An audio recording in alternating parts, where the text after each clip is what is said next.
మీకు ఎంత ధైర్యం ఉంటే ఒకరింటి మీదకి పోయి నోటీస్ లేకుండా ఎట్లా డిమాలిష్ చేస్తారు?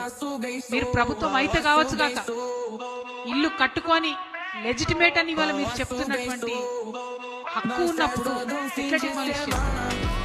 అది ఖమ్మంలో పేదవాడి ఇల్లు కాబట్టి ఎవరు పట్టించుకోరాను. అంటే హైదరాబాద్ లో నగరం అనుకుంటున్నా జూబ్లీహిల్స్ లో ఎవరైనా ఇల్లు కట్టుకుంటే అట్లనే చేస్తారా? మీరు వాళ్ళకి హక్కుండి వాళ్ళు ఇల్లు కట్టుకుంటే మీ ఇష్టానికి వచ్చి అర్ధరాత్రి డెమాలిష్ చేస్తారా? ఆ ధైర్యం పెద్దవాడి మీద చేయగలుగుతారా?